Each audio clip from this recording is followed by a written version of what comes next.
Bon ben, il n'y a plus qu'à.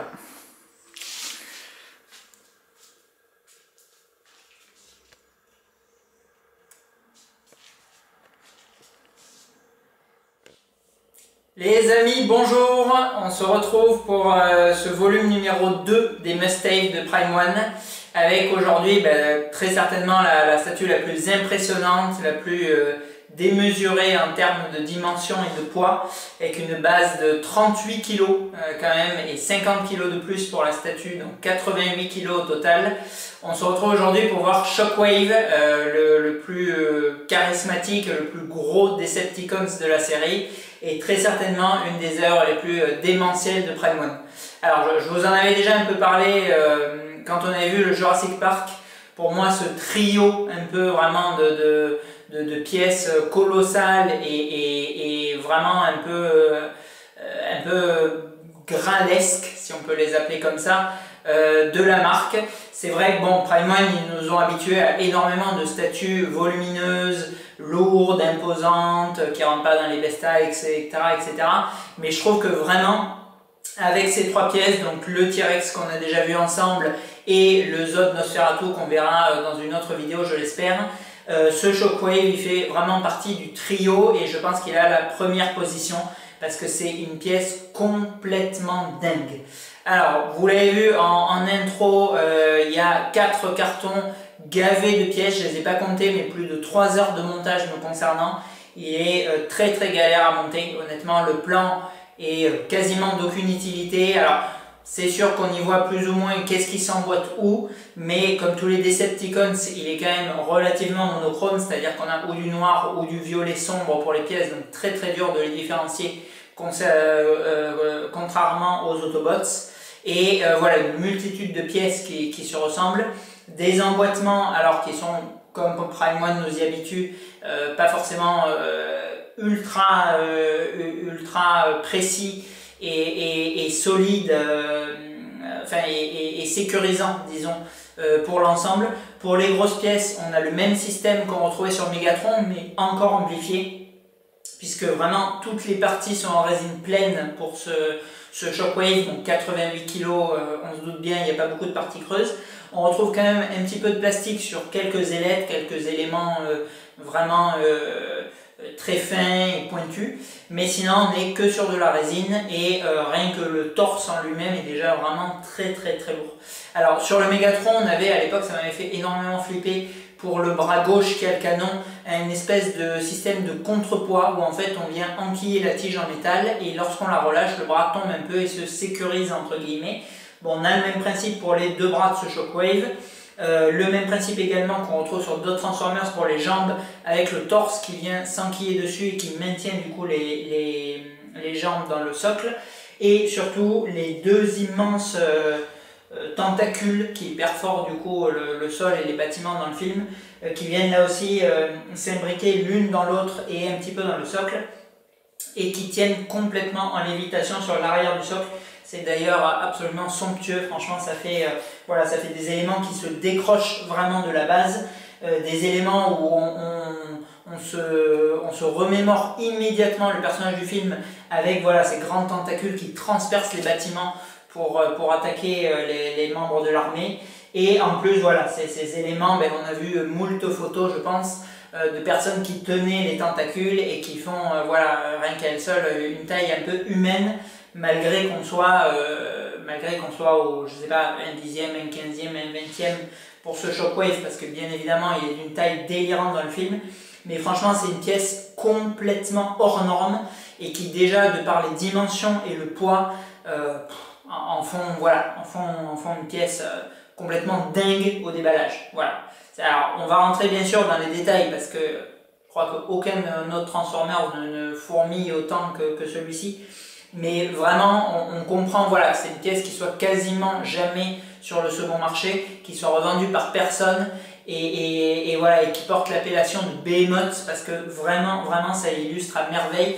On a une pièce, je sais pas si on se rend bien compte, là j'ai décidé du coup de rester debout et de pas m'asseoir pour la vidéo. C'est une pièce qui est gigantesque quoi, qui est gigantesque et de par le poids et vraiment de par les dimensions. le socle est monumentalement large et profond, avec en plus les tentacules qui en ressortent et le Transformers qui est assis dessus est vraiment très impressionnant. J'ai regardé hier soir rapidement le Matrix Studio, qui était quand même, bon, pas petit lui aussi, mais sur une base, du coup, quand on faisait quelque chose d'un peu plus passe-partout, entre guillemets, même si bon, c'est quand même un gros bébé, mais c'est vrai que voilà, le fait d'avoir une base plus ou moins de la taille des pieds, ça le minimise, je trouve, un petit peu, alors que là, vraiment, ça met énormément la statue en valeur. Et de par le design, avec les tentacules qui ressortent un peu du sol avec des effets de rocher, avec cet effet un peu de dynamique fixe, de tourbillon pour le socle, qui est aussi qui colle comme un gant à Shockwave, et vraiment cette statue qui est posée, assise dessus. Et franchement, c'est une composition délirante. C'est une statue vraiment dingue.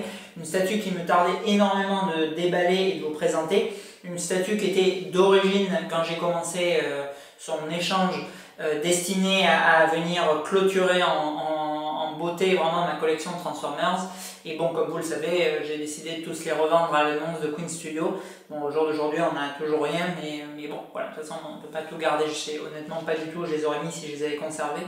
Mais vraiment, ce Shockwave, la gamme Transformers, je vous l'ai déjà dit dans d'autres vidéos, c'est pour moi la plus belle gamme, les plus beaux personnages, les plus belles réalisations qu'ait fait Prime One Studio.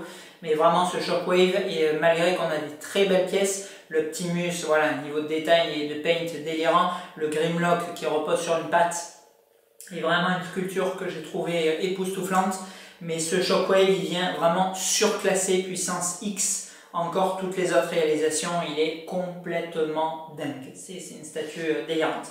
Alors, on verra un petit peu bon, sa cote, sa présence sur le second marché dans les collections en fin.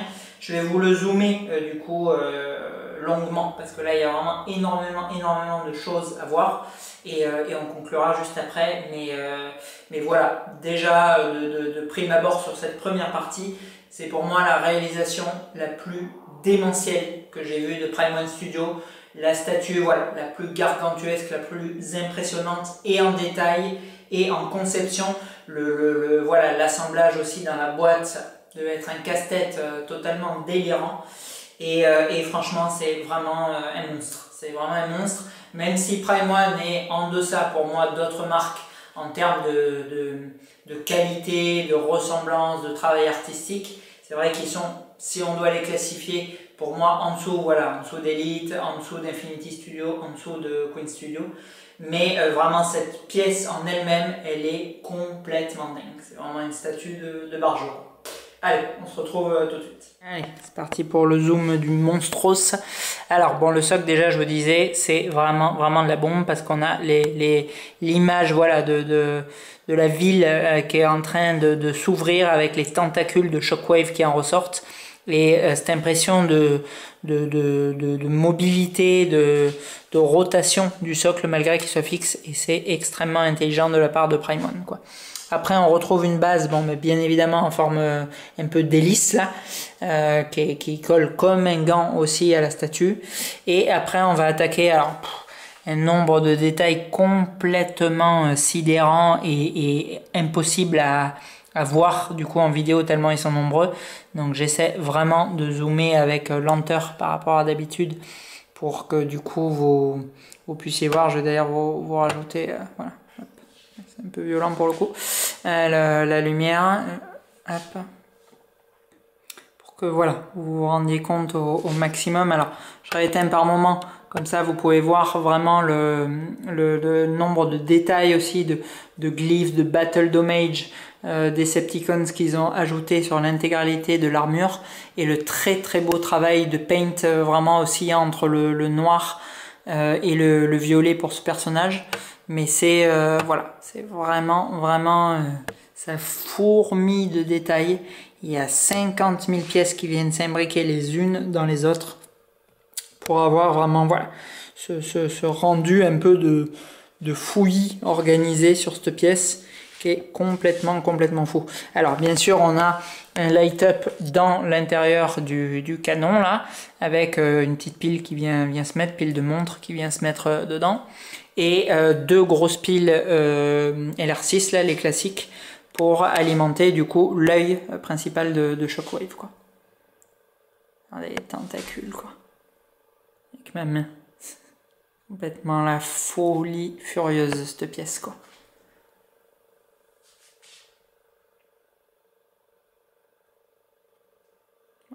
La tronche qu'il a est trop classe. Shockwave, franchement c'est une pièce de malade mental. Même si vous devez voilà, en revendre pour l'acquérir, vraiment je vous la conseille parce que cette pièce est complètement dingue. Et du coup derrière on vient retrouver un peu en X, du coup donc ça fait une espèce d'arrière-plan tout en faisant un socle extrêmement atypique. Du coup les tentacules qui viennent se clipser l'une dans l'autre, juste là. Et c'est génial quoi.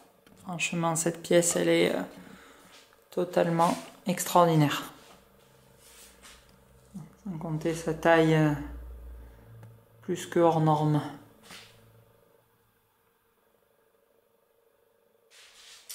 Voilà, donc bon, j'essaie de vous zoomer au mieux possible, mais franchement, bon, jamais de la vie les images, les photos, les vidéos rendent justice à cette pièce. Il faut vraiment voilà, la voir devant soi et voir le gigantisme vraiment de cette statue.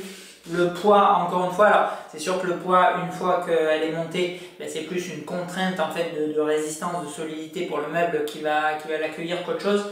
Mais quand on la monte, voilà, on est vraiment dans cet esprit. J'ai acheté un monstre, j'ai acheté le plus gros Decepticons et je galère et tout quand je mets mes pièces en place. Voilà, bon, comme je vous l'ai dit, j'ai excessivement galéré pour la monter, mais vraiment voilà, on est tout le temps dans l'esprit de démesure. C'est ce qui colle vraiment comme un gant à cette statue. Elle est complètement dingue. Alors, au point de vue emballage, on a 4 gros cartons. Au point de vue poids, je vous l'ai dit, 38 kg la base, 50 kg de plus pour la statue pour arriver à 88 kg. Donc clairement, sûrement la pièce la plus lourde du coup existante. Parce que je vous ai parlé récemment de la forme de l'eau qu'on a vu 78 kg, mais qui était quand même relativement monobloc. Là, voilà, là, hormis le socle qui est lourd, bon, il n'y a pas spécialement de difficulté à porter les pièces. Mais il y en a vraiment une multitude complètement délirante et tous les gros éléments sont lourds. Chaque jambe est lourde, le torse est très lourd, le bras avec le canon pèse un nanomorphe, enfin, c'est vraiment... Il n'y a que les tentacules. Les tentacules elles sont creuses et elles sont du coup pas très lourdes. Bon, en même temps si elles étaient pleines, on aurait sûrement rajouté encore au moins 20 kg, enfin, bon, ça aurait été du gros délire. Voilà. Alors, dans les pièces complètement folles aussi de Prime One Studio qu'on n'a pas évoqué, on pense aussi peut-être à la Wonder Woman on Horse là sur le cheval, qui a l'air quand même bien dingue. Prochainement au Batman avec son robot, ça a l'air d'être une pièce aussi impressionnante. Et il y a bien sûr déjà sorti là par contre Optimus avec Jetfire sur le dos. Mais bon, voilà, personnellement, artistiquement, je n'accroche pas du tout, ni dans le film, ni en statue. Enfin, je trouve que c'est faire gros pour faire gros. Alors que là, vraiment, voilà, on a le badass des Decepticons qui est illustré à mort par cette statue complètement énorme. Voilà, je vous aurais dit environ 50 fois gargantuesque, énorme, gigantesque et compagnie dans la vidéo, mais vraiment tous ces adjectifs superlatifs ils collent comme un gant à cette statue. Elle est complètement dingue. Alors en termes de prix, on était de mémoire sur 3500 $ au lancement. C'est une statue qui est quand même assez ancienne maintenant, elle doit avoir quelque chose comme 4 ans je dirais, donc bon, elle sortirait maintenant, on serait clairement dans les 5000 je pense. 888 exemplaires quand même, donc un tirage assez conséquent. Là on a la 542 aujourd'hui. Malgré tout on la voit jamais en vente. Franchement, celle-ci elle provient de mon ami Edgardo, comme la précédente du coup, parce que j'avais fait un échange, je m'en avais envoyé deux Shockwave. La première elle est chez Michael, si jamais il regarde la vidéo. La deuxième elle est du coup là. Mais c'est une statue voilà, qu'on voit généralement que chez les Ricains ou beaucoup en Asie, parce que bien évidemment ils sont très friands de ce qui est énorme. Mais je sais pas si c'est voilà, la taille, le poids, le fait, Prime One Studio 3500 $ à l'époque, donc quelque chose comme 4000 € je pense dans les boutiques françaises quand elle est sortie. Voilà, à l'époque on était quand même moins habitués entre guillemets à ces tarifs complètement dingues. Mais franchement là pour le coup ça se comprend parce que les Transformers classiques ils oscillent entre 1500 et 2500 € pour les plus gros. Là on est grosso modo au double, mais on est clairement, même s'ils sont très gros les autres déjà, sur une statue qui est 2 fois plus grande que les autres, quoi. Là, j'en ai pas en comparatif, mais je me souviens voir voilà, des Bumblebee, des Optimus posés à côté. Ils ont l'air, on dirait des PF, quoi. Alors que bon, c'est déjà des bons gros mastocs qui font pas loin de 70 cm pour la plupart. Donc là, voilà, là on est sur une statue vraiment, vraiment de dingo. Donc je saurais pas trop vous dire la cote. La première, je l'avais vendue vraiment à très très bon prix à mon ami Michael. La seconde, bon, je vais la vendre plus ou moins dans sa fourchette de prix qu'on voit, qu'on suppose, parce qu'encore une fois, on la voit rarement. On la voit des fois sur eBay, mais c'est des trucs genre 7-8 000 $, quoi.